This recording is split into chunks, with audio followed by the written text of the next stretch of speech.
Welcome to this explainer breaking down Philips Q2 2026 financial report. Today we're doing what we do best, separating the loud, flashy headline noise from the actual, on-the-ground business reality. You know when a massive global company drops their earnings, those big bold numbers at the top, they rarely tell the whole story. So we're going to peel back the layers of this particular onion to see how this health tech giant is really performing in a pretty complex global market. Because let's face it, in health tech right now, the stakes are absolutely massive. But, hey, before we dive headfirst into spreadsheets and margin percentages, let's just ground ourselves for a second. We're looking at Philips' Amsterdam headquarters, and inside these glass walls, decisions are being made that touch literally millions of lives worldwide. The strategic moves born right here are what drove their performance this quarter. To really grasp the numbers we're about to see, we got to keep this massive human and operational scale in mind. Okay, here's our quick roadmap for today. First, Q2 2026, the big picture. Second, the impact of the U.S. tariff. Third, a segment-by-segment breakdown. Fourth, innovation in health tech. And finally, financial health and outlook. Let's get to it. Starting with Section 1, Q2 2026, the big picture. Strong headlines amid macro uncertainty. So, if you just skimmed the front page of this report, you'd probably be pretty blown away. Philips posted a very solid 4% comparable sales growth, hitting 4.4 billion euros in total quarterly sales. But the number that really jumps off the page? Income from operations leaping to 609 million euros. I mean, that is a massive jump compared to the 400 million they reported in the exact same quarter last year. And you can practically hear the optimism in this quote from CEO Roy Jacobs. He highlights another solid quarter, 4% growth across all segments, and strong execution. But notice that phrase at the end, within an uncertain macro environment. Despite global economic tensions and inflation, customer demand is holding up. Actually, while some large North American orders shifted into Q3, Europe totally stepped up with strong double-digit order growth. It just goes to show how regional demand can act like a crucial shock absorber for these global players. Section 2, impact of the U.S. tariff, revealing the true operational performance.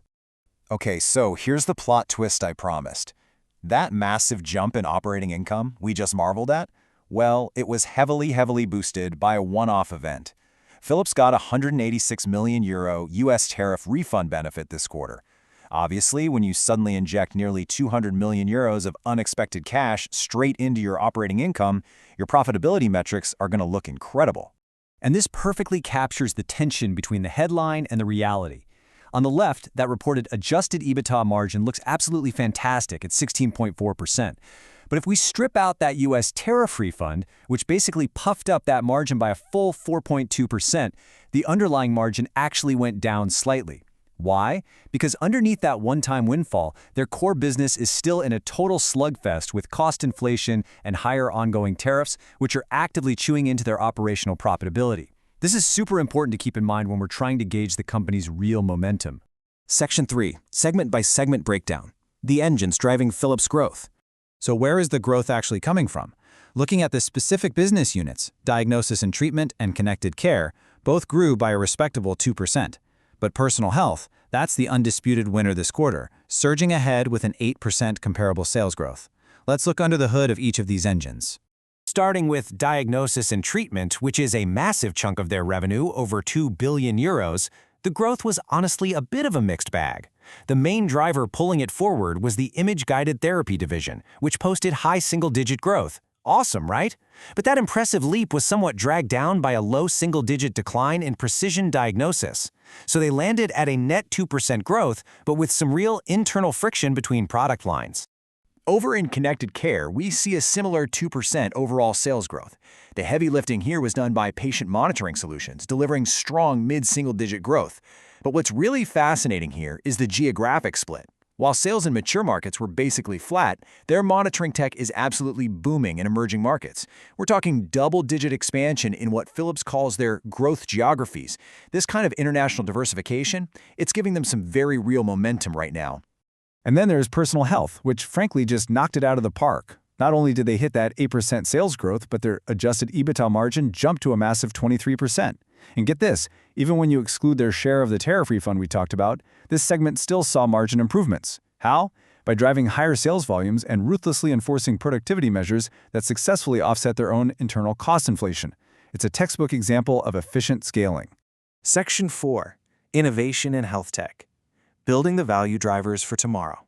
Because you don't get these kinds of sales without relentless execution on the product side. This rapid-fire list shows exactly what Philips has been up to. They launched Smart IQ for their Azorium platform, which actually uses over 50% less X-ray radiation, a literal game-changer for patient safety. They unveiled the Typhonanium MR, a next-gen AI-powered MRI system. And they aren't just selling boxes, right? They're modernizing over 200 hospitals across Poland and running a massive initiative with Karolinska University Hospital in Sweden to deliver remote, AI-enabled monitoring to up to 15,000 patients at home every single year.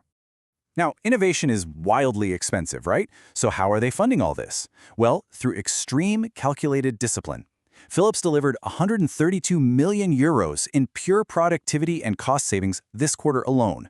They're working their way through a massive 1.5 billion euro productivity program that runs through 2028, and they are firmly on track.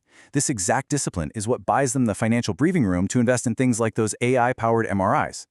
Section 5. Financial Health and Outlook. Setting up for a resilient future. Based on Q2, Philips confidently reaffirmed its full-year 2026 outlook for comparable sales growth, projecting between 3 and 4.5%. But take a look at the margins in cash flow. They actually bumped their adjusted EBITDA margin guidance up to 13.5% to 14.0%, and their free cash flow guidance up to 1.5 to 1.7 billion euros. Why the sudden upgrade? You guessed it, specifically to reflect that 1860 million euro US tariff refund.